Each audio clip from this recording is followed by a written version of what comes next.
Meu nome é Alcides Miranda. Eu sou médico com especialização em medicina geral e comunitária. Tenho doutorado na área de políticas, planejamento, gestão e saúde coletiva e atuo como professor nos cursos de graduação e pós-graduação em saúde coletiva na Universidade Federal do Rio Grande do Sul. Nós que trabalhamos no campo da saúde coletiva, desde o início da crise pandêmica, ainda no ano passado, março, abril, buscamos realizar esforços para monitorar a situação, para fazer projeções de cenários, para fazer recomendações, buscamos, de alguma forma,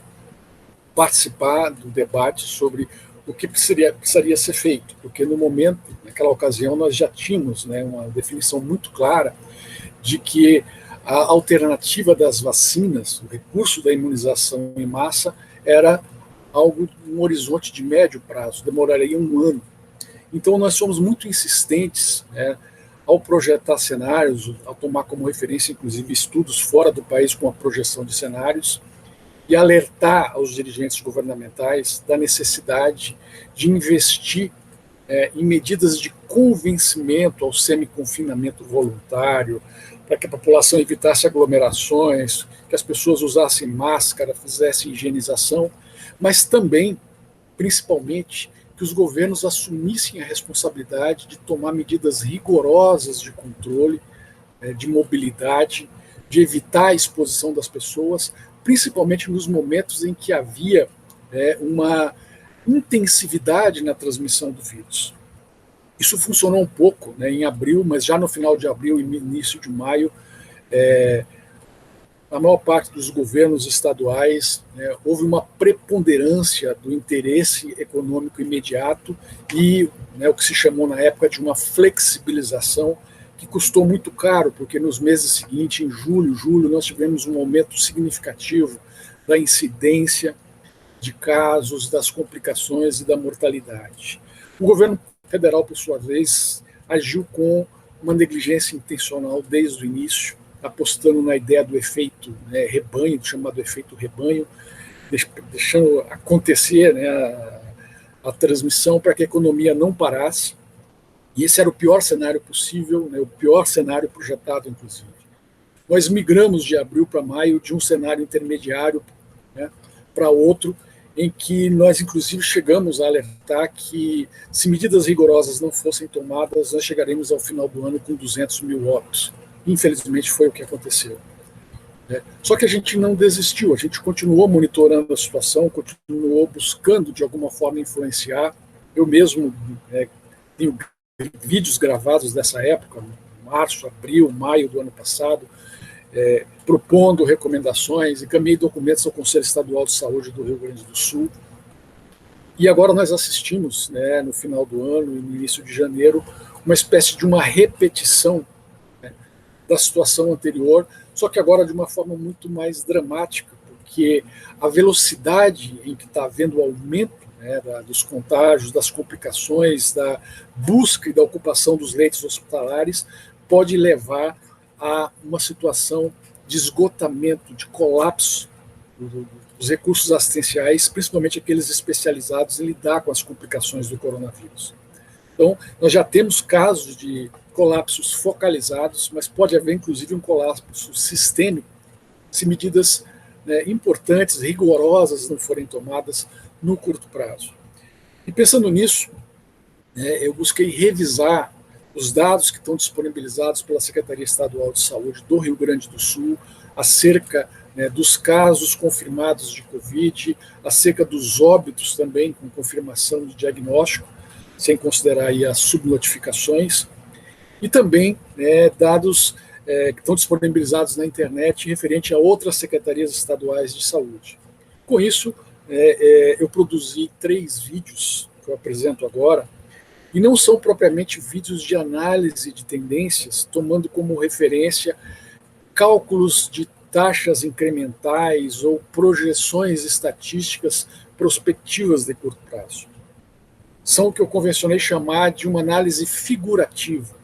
mais superficial, exatamente porque eu quero usar uma linguagem que seja acessível a todas as pessoas. Quer dizer, não é uma análise para epidemiologistas, de epidemiologistas para epidemiologistas ou para as pessoas que estão habituadas a lidar no campo da saúde coletiva. Mas são informações importantes, né, que levam em conta a comparação de gráficos, né, de curvas de tendência, né, relacionadas tanto à incidência dos casos, aí considerando Rio Grande do Sul e Brasil, os óbitos também Rio Grande do Sul e Brasil, e também, né, considerando as ocupações de leitos hospitalares. Eu espero que esse material, né, possa servir para que as pessoas entendam, né, a gravidade da situação, entendam que, né, houve falta de providência, houve imprevidência, inclusive na preparação, né, para o acesso às vacinas em tempo hábil, poderia ter mitigado, né, o impacto que nós estamos esperando que ocorra nos próximos dias. Estamos com a expectativa que ocorra, mas estamos com a esperança de que não ocorra, né, uma vez que os governantes ainda podem tomar medidas mais rigorosas que salvaguardem vidas, né, e não busquem atender interesses econômicos, quando a própria economia não compreende, inclusive, que se tivesse sido tomado medidas mais rigorosas desde o ano passado, inclusive a economia teria melhorado. Mas a gente insiste, né, e eu espero que esses vídeos possam ser utilizados para reflexão. Eu fico disponível para a discussão, para o debate, para observações críticas, reparos. Isso faz parte do nosso trabalho cotidiano e a gente precisa, né, como sempre, assumir a nossa responsabilidade a partir da universidade pública. Então, são 3 vídeos, né, que vão ser apresentados e espero que, de alguma forma, né, possam servir, possam ter alguma utilidade para a gente assumir e compartilhar responsabilidades nesse momento tão difícil, né, no nosso. Então, só especificando, né, o primeiro vídeo ele versa acerca do monitoramento semanal de taxas de incidência, de mortalidade, de letalidade e de hospitalizações pela Covid no Rio Grande do Sul. O segundo vídeo é uma análise sobre dados, né, os registros do ano passado, ano 2020, então um perfil da prevalência e da mortalidade pela Covid no Rio Grande do Sul. E, por fim, o terceiro vídeo também versa sobre monitoramento semanal de taxas de incidência, de mortalidade e letalidade pela Covid aí no contexto brasileiro. As secretarias estaduais de saúde têm se esforçado, né, de disponibilizar na internet o monitoramento das informações, né, em tempo real, embora, né, do meu ponto de vista, algumas informações importantes, né, deveriam também estar sendo monitoradas em função das subnotificações, da insuficiência de testagem, né, isso notadamente no início da pandemia, lá nos primeiros meses da pandemia. Então, informações como, por exemplo, internações ou óbitos por complicações respiratórias sem o diagnóstico da Covid, óbitos domiciliares, que é o que a gente convenciona definir como eventos sentinelas. Mas essas informações não têm sido monitoradas e, né, o que tem sido monitorado são os casos com testagem positiva, os óbitos e ocupação dos leitos hospitalares também com diagnóstico confirmado ou suspeito, né, da Covid. E são essas, então, essas informações que eu vou trabalhar. Quem entra, né, na página lá do coronavírus da Secretaria Estadual de Saúde vai ter uma atualização, né? Esses dados aqui são de ontem, mas é possível, né? Tem vários indicativos ali, vários indicadores que estão sendo atualizados diariamente e é possível, então, acessar esse material e, inclusive, também, né, são disponibilizados as planilhas com os dados e a partir dessas planilhas com dados, então, que eu trabalhei para fazer essa análise mais figurativa, ok? Então, as fontes utilizadas pela Secretaria Estadual de Saúde, né, até o final de fevereiro, quer dizer, a maior parte das informações, mais de 90% das informações procedem do ESUS, do sistema ESUS, o restante, né, do sistema CIVESP, CIVEP, né, Sistema de Informações de Vigilância Epidemiológica. E constavam, né, até o momento em que eu fiz esse levantamento para essa análise mais figurativa, registros de 2020 em torno de 491.173 notificações de casos com testagem positiva da Covid e em torno de 147.225 registros já em 2021, contando aí até a 8ª semana epidemiológica, e coincide com fins do mês de fevereiro. A primeira, né, os primeiros gráficos que eu quero apresentar de tendência, né, eu insisto, né, é uma demonstração mais figurativa, mas demonstram assim que há um comportamento em termos de incidência de casos, né, com um acúmulo, né, que vai ocorrer principalmente entre a 45ª e a 53ª semana. Isso coincide com o mês de dezembro, final de novembro, dezembro do ano passado. E depois, se vocês analisarem o último vídeo gráfico Brasil, vocês vão perceber que há uma diferença aqui no caso da incidência, porque há realmente uma situação importante acontecendo a partir do final de novembro e que nos deixa em alerta, né, e deveria deixar em alerta o gabinete de crise do estado do Rio Grande do Sul para que o que poderia vir a partir então de janeiro. No caso da mortalidade, né, nós vamos ter duas elevações importantes, na linguagem popular o pessoal chama das ondas, né, mais um pico ali por volta da 29ª, 30ª semana epidemiológica, uma diminuição, né, depois da 39ª até a 49ª, e coincidindo também com o aumento de casos ali da incidência, um aumento da mortalidade. Se eu colocar esses gráficos juntos em comparação, né, nós vamos perceber principalmente, né, que o aumento da prevalência guarda uma correspondência com o aumento da mortalidade e chama atenção, né, já em 2021, a partir da 4ª semana epidemiológica do ano de 2021, então final de janeiro, início de fevereiro, um aumento da incidência e também um aumento da mortalidade, que nós podemos analisar comparativamente, né, em termos de magnitude, ainda não chega a um pico, como, por exemplo, aconteceu em dezembro, mas o que é preocupante, na verdade, não é a magnitude desse fenômeno, né, o início dessa nova ascensão de casos, mas a velocidade com que ela está acontecendo. Se a gente analisar a letalidade, né, qual a diferença da mortalidade para a letalidade? Né? A letalidade é o cálculo da proporção de pessoas que evoluíram para óbito dentre os casos positivos. Então, quem ficou doente, né, e evoluiu para o óbito. E no caso, há uma variação também, né, a letalidade é um cálculo proporcional, mas no caso que o gráfico parece mais preocupante, mas é uma taxa baixa, uma taxa que vai variar ali entre 1 e 3%, né, no caso do Rio Grande do Sul, também no caso brasileiro. E comparando aqui com a mortalidade, eu fiz uma adaptação de escalas, né, eu coloquei a taxa de mortalidade não para 100 mil, como normalmente ela é calculada, mas para 10 mil, mas para ficar mais fácil a comparação, e perceber que, embora tenha havido, né, uma variação importante no caso da mortalidade, com essas duas áreas de ascensão, né, de casos, como eu disse antes, né, lá entre a 30ª e a 35ª semana e depois, né, no final do ano, a letalidade, na verdade, ela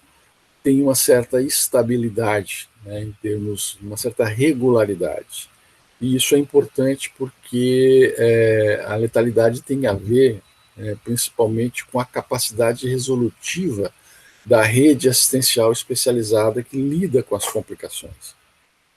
Então, isso é um dado, eu diria, significativo, porque, embora tenha variado, né, a incidência tenha variado, a mortalidade, a letalidade se mantém, né, não numa constante, mas com uma margem de variação bem menor, inclusive com uma tendência de decréscimo. Isso é importante na questão da resolubilidade dos casos. Comparando a letalidade com a incidência, né, também nós vamos ter uma comparação parecida, sempre chamando a atenção que lá no final, né, do gráfico, que coincide aí com as últimas 4 semanas analisadas, no mês de fevereiro principalmente, nós vamos ter um aumento da prevalência, mas o aumento da letalidade ele é menos acentuado do que o aumento da prevalência. Esse seria o gráfico, então, comparativo com ajuste de escala, colocando aqui a incidência para 1 milhão de habitantes, quando normalmente ela é analisada para 100 mil habitantes, mas para que seja possível se comparar, né, as duas tendências, no caso aqui, da taxa de incidência de casos, portanto, não estou falando agora de mortalidade, e a taxa de letalidade, que aqui nesse último gráfico tem os 3 indicadores, né, o indicador da incidência semanal, da mortalidade e da letalidade, e o cálculo da prevalência de 2020. Então, pegando aí as semanas epidemiológicas de 2020, da primeira para a 53ª semana, nós vamos calcular em torno de 43 casos para cada 1.000 habitantes no Rio Grande do Sul. Isso em comparação com o mesmo período no Brasil, o Brasil teve 36,7% de prevalência. Agora estou falando de prevalência e não de incidência, que é a somatória dos casos no período, né, independente se são casos novos ou casos antigos. Mas a taxa de prevalência do Rio Grande do Sul no período de 2020 foi maior do que a brasileira. A mortalidade no Rio Grande do Sul, entretanto, foi menor. Nós tivemos uma mortalidade de 93 óbitos para cada 100 mil habitantes, e no Rio Grande do Sul de 87,5%. E o que explica, né, esse fenômeno, maior prevalência, menor mortalidade, no caso do Rio Grande do Sul, em comparação ao Brasil, é a letalidade. Enquanto no Brasil a taxa de letalidade foi de 2,5%, dito de outro modo, né, de cada 1.000 pessoas com um teste positivo, 25 evoluíram para óbito. No Rio Grande do Sul, essa taxa de letalidade é de 2%, né, na mesma comparação, de cada 1.000 casos, 20 evoluíram para óbito. Isso tem a ver, né, com o acesso aos serviços assistenciais especializados, isso tem a ver com a qualidade da assistência, enfim, isso tem a ver com as respostas que principalmente o Sistema Único de Saúde está dando ao lidar, né, com as complicações dessa pandemia. Então, assim, de uma forma sumária, né, pegando aqui a análise principalmente de 2020, né, e não entrando especificamente nessa ascensão das últimas 4 semanas, que eu já vou falar logo a seguir, nós temos aqui uma variação em termos de incidência e de mortalidade, né, com duas áreas de ascendência ao longo do ano, e agora, né, uma ascendência intensiva e rápida no decorrer das últimas 4 semanas, mas nós temos, né, uma variação muito pequena, né, em termos da letalidade, né, e isso tem contribuído para, digamos assim, mitigar, né, o aumento da mortalidade de forma geral aqui no caso do Rio Grande do Sul. É claro que isso tem um limite, que é a capacidade dos serviços de absorverem as demandas, principalmente as demandas de complicações, em tempo hábil, né? Se essa demanda aumenta de uma forma muito rápida, muito veloz, essa capacidade ela vai diminuir, ela pode saturar, inclusive ela pode colapsar. A gente trabalha bastante com semanas epidemiológicas, né? A maior parte das pessoas está habituada com a ideia do recorte em meses. Então, assim, a distribuição proporcional, né, dos casos, testados positivamente de Covid no Rio Grande do Sul ao longo de 2020, então estou falando especificamente de 2020, não entro aqui nos 2 primeiros meses de 2021, então tem uma distribuição proporcional muito clara, quer dizer, um aumento de casos em novembro e em dezembro. Então, para quem vem acompanhando, monitorando, né, esses casos, o que acontece a partir de janeiro e fevereiro não deveria ser uma novidade, porque esse aumento da prevalência nos últimos 2 meses já era um indicativo muito claro de que desdobramentos importantes ocorreriam a partir de janeiro e fevereiro desse ano de 2021. Em se tratando dos óbitos, especificamente dos óbitos, né, nós vamos ter, como foi demonstrado na curva anteriormente, né, das semanas epidemiológicas, um aumento importante em julho. Isso tem a ver com o que aconteceu também em maio e junho, que foi uma flexibilização de medidas de rigor no momento inoportuno. Estava havendo um aumento de casos, estava aumentando a incidência, e o governo estadual, governos municipais flexibilizaram, entre aspas, né, o rigor das medidas de contenção, de controle, e isso decorre, né, como um desdobramento num aumento importante da mortalidade em julho e agosto, e também, né, no final do ano, nós vamos ter um aumento importante da mortalidade, chegando quase 22%, quer dizer, um quinto, né, dos óbitos ocorreram no decorrer de dezembro. Mais uma vez, né, deixando claro, tendencialmente, que janeiro e fevereiro seriam meses que iriam requerer medidas mais rigorosas, né? Então, esse aqui é rapidamente um gráfico comparando a prevalência por mês, né, e os óbitos. Pode ver que há uma certa coincidência, né? Embora no caso da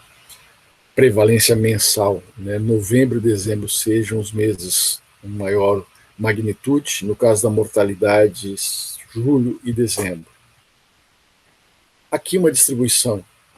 que equivale mais ou menos à distribuição também da população por grandes regiões, né? Então, a região metropolitana de Porto Alegre, com praticamente um quinto dos casos, Caxias do Sul, Passo Fundo, Novo Hamburgo, Canoas, com a maior volume, maior magnitude de casos, né, de incidência de casos do ponto de vista proporcional, e em se tratando da mortalidade, né, há uma pequena diferença com relação a Caxias do Sul, né, que tem uma prevalência maior, a prevalência de 13%, mas no caso da mortalidade cai para menos de 10%. E Porto Alegre, que tem, né, uma prevalência de 22%, né, uma proporção, perdão, de 22%, vai ter uma proporção de mortalidade de quase 30%. Então, isso é algo que chama atenção e coloca, né, para a região metropolitana de Porto Alegre uma característica particular, né? Proporcionalmente tem uma prevalência, uma incidência de 20% e 30% de mortalidade, aumenta, né, em comparação à proporção para a mortalidade. Aqui agora são os dados relacionados à ocupação de leitos de UTI ao longo do mesmo período, só que aqui a unidade de análise são dias, né, e não semanas epidemiológicas. Então, vai haver, evidentemente, uma variação maior, né, olhando assim de longe, né, mas chama atenção aqui, no caso, um pequeno aumento já, né, a partir aí do mês de novembro, já começa a haver uma ascendência a partir de novembro da ocupação dos leitos de UTI, e aqui eu estou falando da ocupação dos leitos de UTI de forma geral, sem especificar os leitos da Covid, né, com casos da Covid, e os leitos ocupados por outros motivos. É ocupação proporcional do conjunto de leitos SUS e não SUS, né, públicos, privados, sem uma discriminação, e a gente percebe claramente aí o que vai acontecer no final de janeiro, início de fevereiro, um aumento muito rápido, e a questão da velocidade, mais uma vez eu enfatizo, ela é significativa em se tratando da possibilidade de saturação do serviço de saúde, da capacidade, do serviço de saúde de lidarem com essa demanda, chegando aí a quase, passando dos 90% a partir então das últimas 4 semanas. Em se tratando de uma distinção entre ocupação de leitos com casos Covid, o que eu estou convencionando chamar de caso Covid? As internações de casos confirmados e de casos suspeitos pela Covid. Em comparação com outros casos, sem suspeita ou confirmação de Covid, nós vamos ter a parte que está cinza, ou mais clara, são os leitos desocupados, percebem a mesma questão do gráfico anterior, um aumento ali em novembro, dezembro, e um aumento muito rápido agora nas últimas 4 semanas. E comparando somente os leitos, não retirando os desocupados da análise, se percebe claramente o aumento das últimas 4 semanas se deve, evidentemente, aos casos Covid. Isso tem uma implicação importante, esse é o mesmo gráfico, mas só demonstrando as linhas de tendência, como elas começam a se afastar, e isso é importante porque, enquanto está aumentando a ocupação de leitos de UTI pela Covid,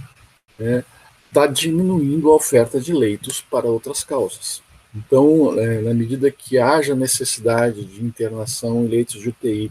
para outras causas distintas da Covid, esses leitos vão estar sendo ocupados por casos Covid, casos suspeitos, casos confirmados de Covid, e isso pode gerar um impacto importante de desassistência, não somente pelo aumento do volume dos casos Covid, mas pela falta de recurso, falta de leito de UTI para os casos não Covid. Pode, inclusive, derivar também no aumento da mortalidade pela desassistência. Então, isso é realmente preocupante, e observem que essa tendência ela fica muito mais clara nas últimas 4 semanas, e prospectivamente, quando a gente faz uma análise, faz uma projeção prospectiva de curto prazo para as próximas semanas, isso se torna bastante preocupante, mas eu insisto que esse alerta, essa luz amarela, ela acendeu lá em novembro e dezembro, e as medidas necessárias para conter não só o aumento da incidência, e, portanto, o aumento das complicações, o incremento das complicações poderia ter sido antecipado. E a velocidade com que isso ocorre agora é algo que precisa ser analisado com bastante cautela. Há várias hipóteses para tentar explicar esse aumento rápido, mas é importante a gente chamar a atenção que é um fenômeno que pode ter a ver com a circulação de variantes do vírus, mutações do vírus, e já está confirmado que aumentam a transmissibilidade, e há uma preocupação muito grande que também tem aumentado a patogenicidade dessas variantes, porque nós vamos ver adiante, há um pequeno aumento da proporção de casos internados e de mortalidade de casos sem as chamadas comorbidades. Esse gráfico agora aqui é da quantidade de leitos clínicos não UTI, leitos comuns no Rio Grande do Sul, ocupados especificamente para o caso Covid. Aqui são valores absolutos, então há uma variação também, mas essa variação seria em torno de 2.000 leitos ocupados por Covid, ou casos suspeitos ou confirmados de Covid, e também, nas últimas semanas, um aumento significativo, quase dobra, sai de 2.000 leitos para mais do que dobra, para 4.000 leitos ocupados por casos Covid. Se for analisar proporcionalmente, né, vocês observem que ao longo de 2020, né, a ocupação dos leitos clínicos comuns por casos de Covid ficou variando ali entre 10% e 15%. Né? E aí, nas últimas 4 semanas, a ocupação dos leitos comuns, leitos clínicos comuns, por casos de Covid, vai chegar a quase 30%, portanto, vai triplicar. Então, ocupação de leitos comuns, ocupação de leitos UTIs, de uma forma muito rápida nas últimas 4 semanas, mas, né, os indícios já estavam delineados pelo aumento da incidência e também pelo aumento da mortalidade desde o início de novembro, final de dezembro do ano passado. Então, em linhas gerais, né, eu insisto que não se trata aqui de uma análise tendencial feita a partir da demonstração, do cálculo de taxas incrementais, nem da projeção, né, de tendência em termos prospectivos de curto prazo. É uma demonstração mais figurativa, mais genérica, mas que deixa claro, né, a gravidade da situação nas últimas semanas e como, né, já havia elementos para se antecipar isso desde o final do ano passado. Né? Inclusive antecipar as medidas necessárias para se não impedir, mas para se mitigar, né, o que vai acontecer, principalmente a partir de fevereiro. Então, aguardo, né, quem tiver interesse em